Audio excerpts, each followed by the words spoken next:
Hi everybody, welcome. Tammy from Tammy's Homesteading Crafts.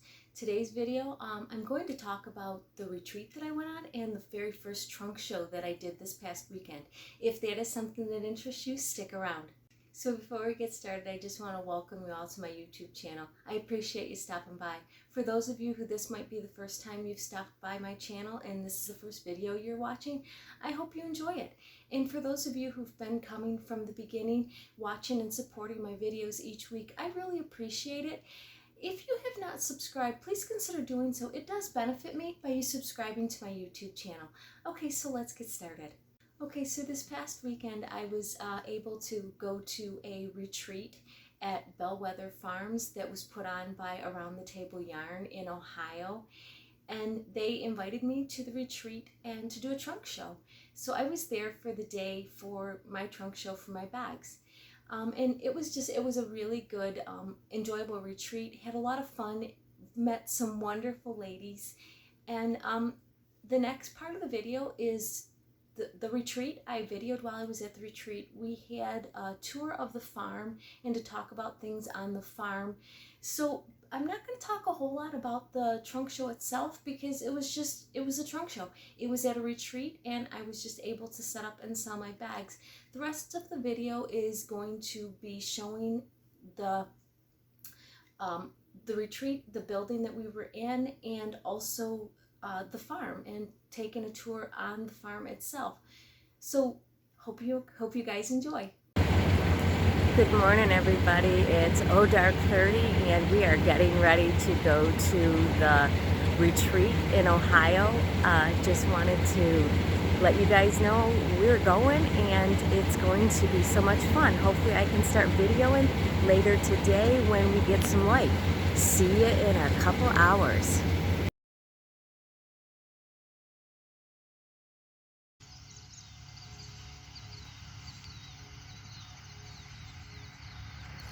Couple of bunnies at the farm.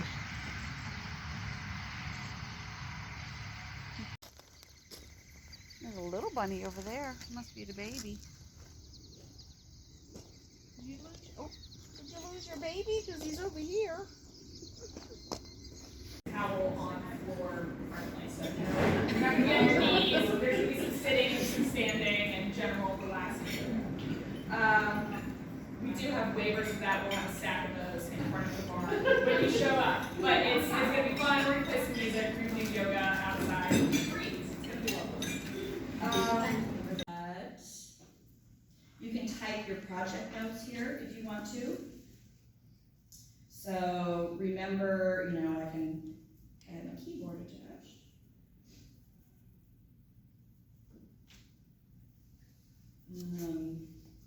Remember to change wheels. Okay, and it will, I can't even type. And it will stay there. And you can make it slide down, you can make it as big as you need to. Make it go away altogether. And it wants to change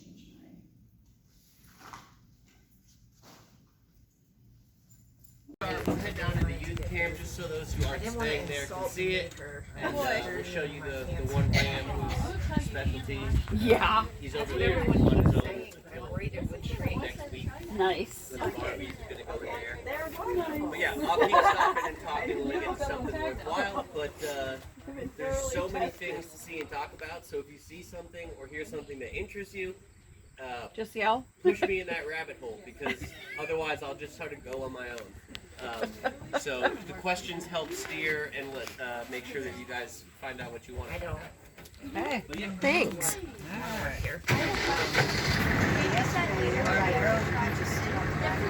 I worked for a family business for a long time.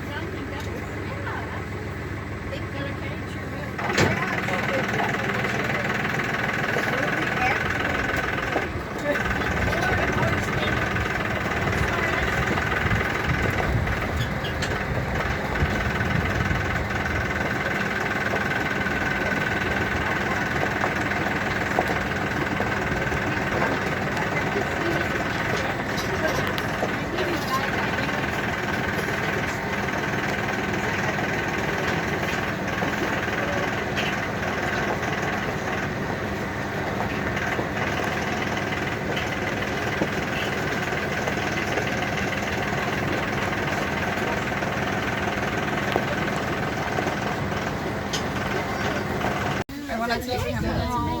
My dog would not. That's weird. I think, is that a Jacob? I think I'd be less surprised if I saw a two-headed lamb. So yeah, he's in Joshua Tree, California. There's a guy in town. He's giving me pigeons, and this guy, he, has them. The only reason he's over here is he needs more shade, just because we just didn't want to. We got him like right after the barn burned down, so or like very close after. So we didn't want to just stick him in the field and let him sweat it out. Yeah. Does he have any friends? So he'll walk in circles, which is he needs to be in a herd, but he's for the short month or two that he's been here, it's a lot the trade-off. We'd rather have him not pass out from the heat. But as soon as we get the barn, he'll be back in there, and then he'll be all set, and he'll be with his friends. Why didn't he get sheared? Yeah, we'll shear him. Yeah, so he's the only sheep we currently have that needs to be sheared. There's that grammar again. Yeah, that whole thing. The clippers. So our other ones are this strays breed Algonquin, so they just shed or molt.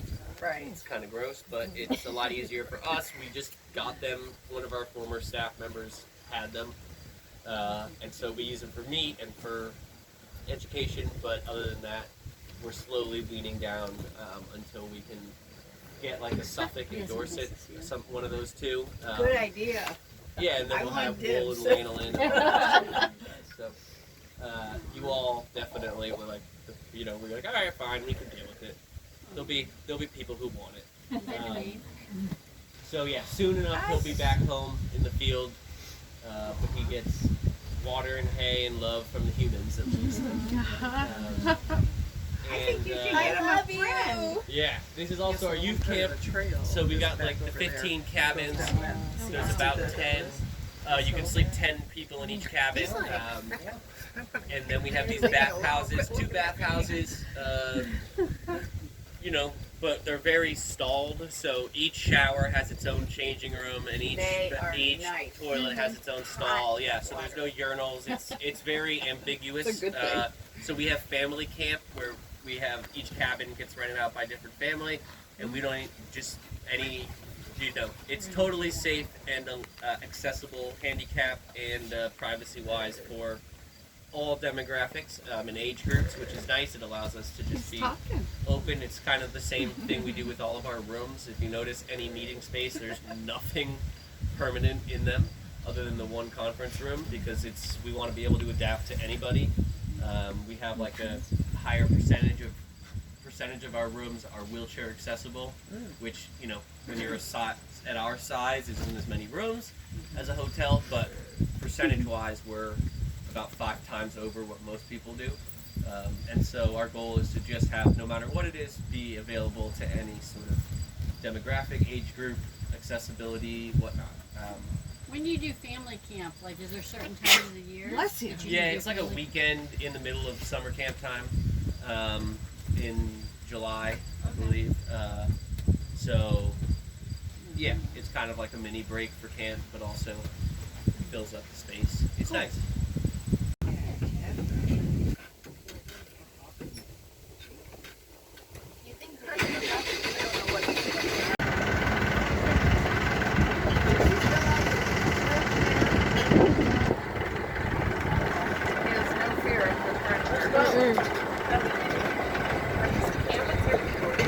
Must be, those are the youth cabins. Yeah.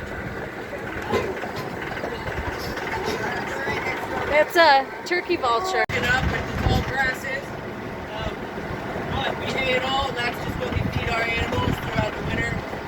So unless we burn our hay like last year, we never have to bring in outside food other than like a protein and some grains, just because they like it. It's hard to keep them grass-fed year-round in the middle of Ohio. The winter is just, they need something else. Let me rephrase that. They don't need something else, but we go happy and healthy over full organic, in the sense that we'd rather have them be warm and not have to be blasting electric heaters to keep them warm meat of it. That being said, with our new barn, we're putting in floor heat in the part where the animals are. So ideally, over time, we can substitute in another food source and keep it a bit warmer, and then avoid having to feed them grain. And then we'd be able to say that, but the only way we can currently say it is to make the animals not as happy. At least from our current, that's currently where we're at. That's a cool pavilion over there.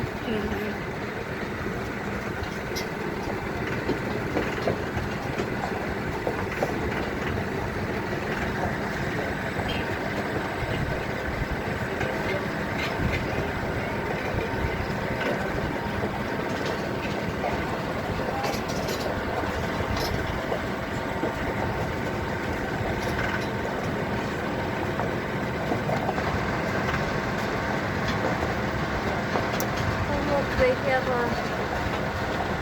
garden on top of the one roof.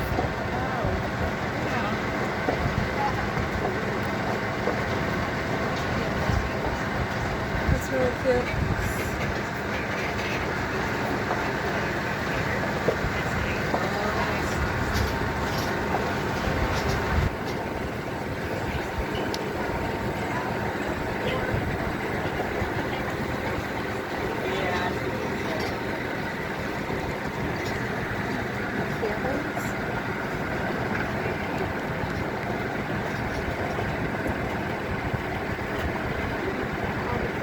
That's cool.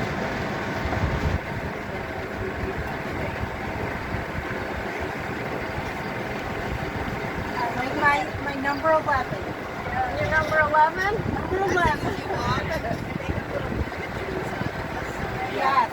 Oh, they do? Those cabins have kitchens on them. That's nice.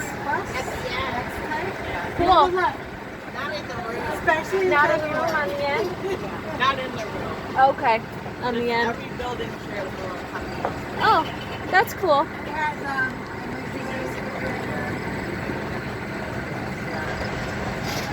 everything but a TV, but no TV's okay. You want to unplug every now and then. Absolutely. I kind of like the idea of no TV. Because I go on So, being here, retreat center and not an education center, not just a production farm, sort of not drastically but significantly alters our approach to sustainability, and sort of any of those contextual things around an organization or a farm or whatnot would sort of impact it. So because we have the benefit of not needing to just produce, because we make our money off of the hospitality side that keeps us going, we're able to produce a wide variety of things, do experimental things, try out new things. Like the number of different types of beans that we grew this summer is ridiculous, but it allows us to have variety in the kitchen for the summer campers, for all the different benefits. And so we look at sustainability kind of in that mindset of, we know what we have to do, which is provide hospitality, and then everything on top of that is what our goal. And so from the bottom up, when we were building the place, you have to think about, if sustainability is your goal, you have to think about it right at the beginning, obviously. So these buildings are all built with radiant floor heat and an insulated concrete slab, and then it's a really airtight building on top with a huge window. So it's passive solar architecture in the sense that they call it a thermal mass, that giant piece of concrete. So in the summer, the ground temperature, which is always a bit cooler, helps keep that piece of concrete colder.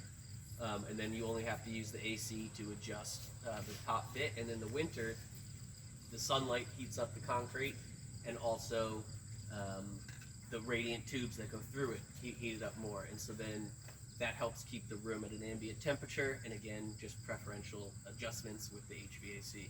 So it's one of the most efficient ways to heat things. The sort of balance lies in, if you were to do this properly, like perfectly, you'd have every window facing south, or the big windows rather. But from a hospitality standpoint, it would just look like a housing development. This was at least like a little suburban cul-de-sac, a little bit step up from just straight up stacked in a row with the big windows facing south. So we get the benefit of, in the winter they get sunlight, and in the winter they don't have leaves on the trees, so they get sunlight in the afternoon. And in the summer they get protected by the trees to keep it cooler. They just get blasted, but it's fine. It's again one of those things where you have to sort of strike a balance between reality and ideals, and so we view, no matter whether it's the way we've constructed ourselves, the way we manage our resource usage. For instance, in order to function financially, we had to not. We were going to have a solar panel. We were going to have everything be electric and have solar right at the beginning. Price of materials, this, that, the other thing, changed plans. All the buildings have gas boilers for the water heater and for the radiant floor heat. But we didn't build ourselves into a corner, and so now we add this, at the end of this month, they're going to be shipping all the solar panels and stuff, and we're putting a huge solar array. And then that'll take our usage to about 90 to 95% all solar. Cool. So That's you can't awesome. go 100% without batteries and your own infrastructure, so to speak. So we stayed connected to Ohio Edison, those bad guys, and use their sort of system as a battery. It's like a race. Electricity is like race cars. Batteries like a NASCAR track, just running around and around and around in a circle. The grid basically does that for us now. And so then going back to taking that step each time, as we go and get our savings from not spending on electricity, we'll convert boilers back to electric, and then if we have to add more solar to keep up with that, we will. But by the end of a couple years, hopefully, we'll be closer to that goal of being fully off the grid, so to speak. Very cool. So it's a long-winded way of sort of explaining the sustainability here. It's just every day we try to get a little bit closer, and when we go up front, I'll talk about the farming and how that applies to tilling and no tilling in our case. But there's a million ways to be more sustainable than the current ways of doing things. I can't get over how quiet it is. Yeah. But you don't know there's anybody next door. Yeah. Really well insulated, and they call it zip board, so it's like they put plywood up that has a sealer on it, and then you tape the seams. So the goal is, once that air is in there and it's that temperature, you just recirculate it, filter it. Sometimes they have issues because they're too tight. It's kind of funny. You're like, God, we did too good of a job. Yeah. But never get to really say that. Is there a reason for, like, none of the wood is finished? Like, on the outside, yeah, it's You cedar, reclaim. so it's natural. It doesn't need Okay. to be finished. It'll last in just sort of weather. The stuff that gets the sun's obviously way more gray. right, okay. The other barns are pine, and we do finish. So like that new barn, we will put a finish on that makes it a little bit duller, Okay, but that just helps protect it. Mhm. Cedar, you just don't have to. okay.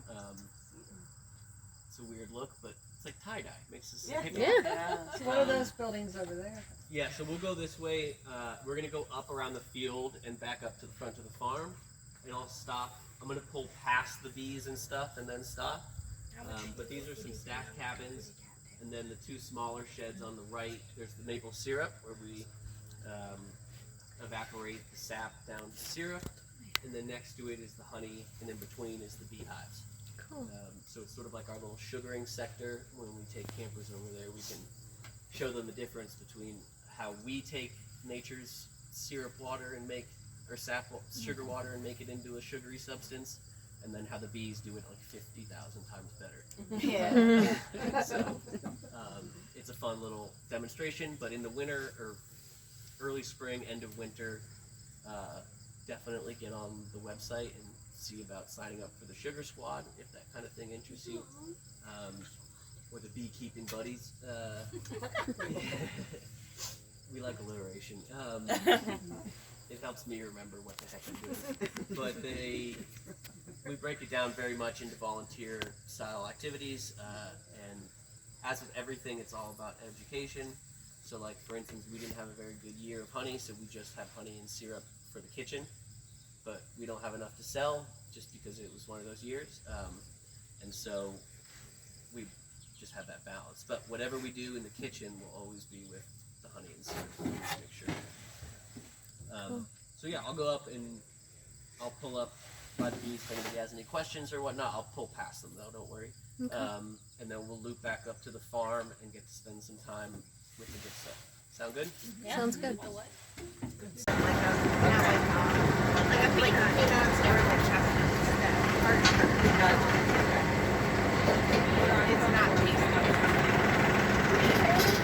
where's that, Boston or somewhere? Every single gas station. Those are cool cabins. You have a nice closed-in porch on the front. That's awesome. Sit out there at night and you can keep away from all the bugs. Yeah. Must be a dog kennel. Like at every gas station.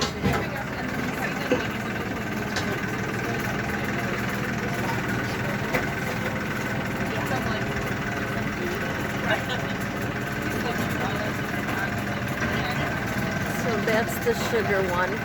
Maple syrup cabin. Their hut. The honeybees.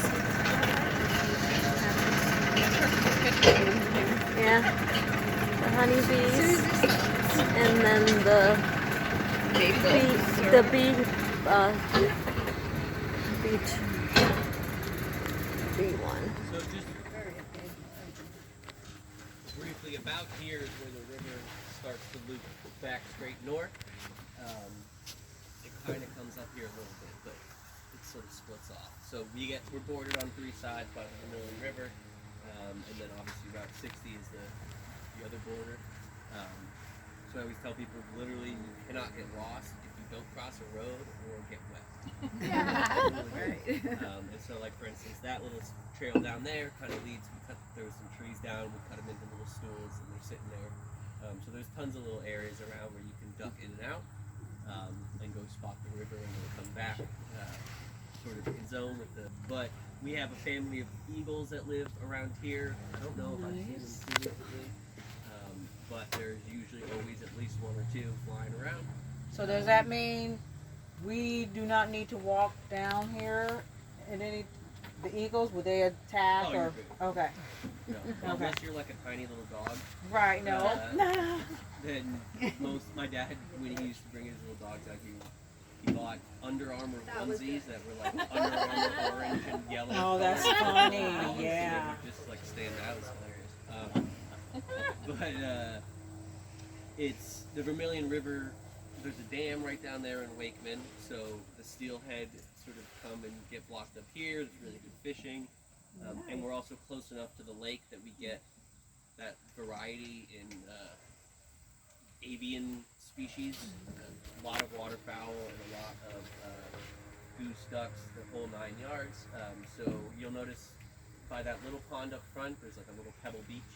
We're going to put a tiny little golf hole next to it and call it our own Pebble Beach. Yeah, just so dumb, but so great. And that's literally though for ducks and doves because they eat it as like a little digestive, like putting those spiked balls into the dryer, help get the dog hair off. It sort of does the same. It just rattles around in their stomach. And again, that's sort of just the approach to how we take care of the land. We do everything as natural as we can. Like if you see things, we mow everything down at the end of the year. But before that, we let things grow, and we let areas, we just cut paths through things because we know that if you just have huge open fields, then you lose the rabbits, the mice, the voles, the things that help keep the soil and the ecosystem healthy. They come with their own problems, but at the same time, if you just keep doing the same thing in the field and don't let nature kind of come back, then it's not as productive. And so that's, like for instance with tilling, you'll see we till new spots. So fields that we haven't farmed yet, we have to till. We have to break up the hard pack of clay that's been tilled the same way, the same depth for the 50 years.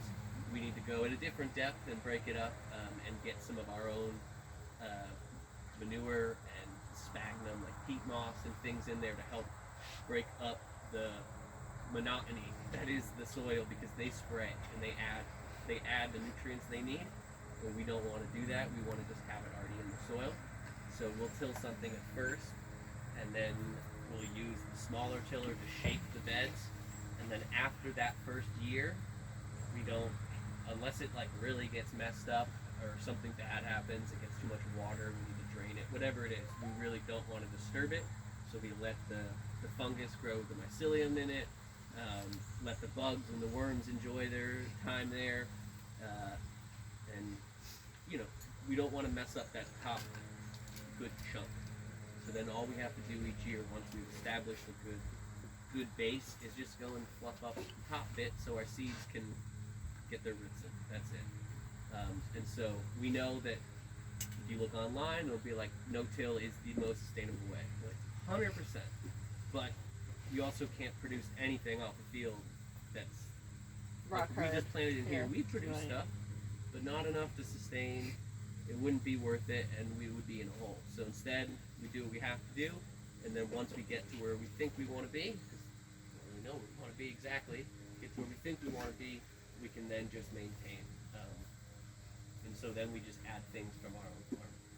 And the goal is to never have to buy anything to put on. Like we go catch fish from Lake Erie and stick them in a giant black bucket, and it gets really, really hot and stinky. It's disgusting. And then by the end of a couple weeks, you just have this fish emulsion, and you spray it on, and it's like the best fertilizer. But we do it from our own pond or from the lake. So little things like that to try to avoid having to add anything, because they give us something pretty good. Does anybody have any questions? We slowly learn that humans are okay.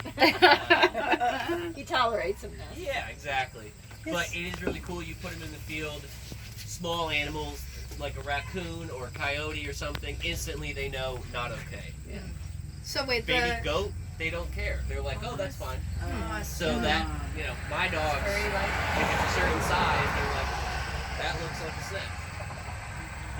The herding dogs just have this understanding. I don't know exactly what it is, but they know.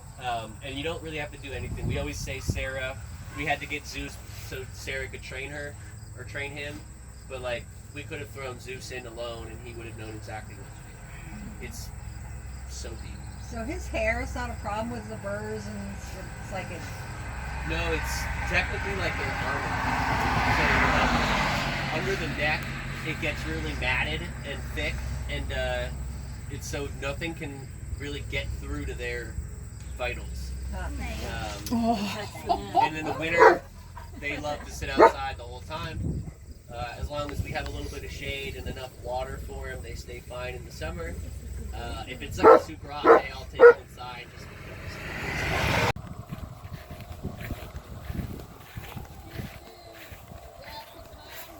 He's in a pen.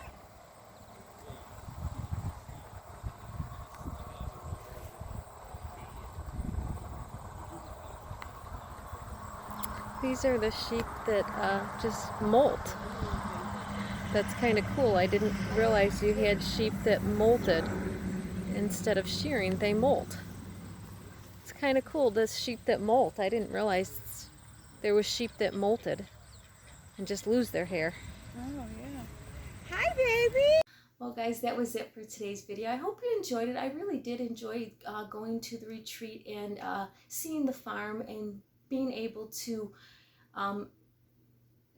enjoy what they do at the farm. It's very encouraging that they have a working farm. They have campers that they're allowed, that they have come on the farm, and they show them how to feed the animals, how to pick and do a garden and vegetables and the maple syrup and the bees and all of that kind of stuff. It is really, really cool.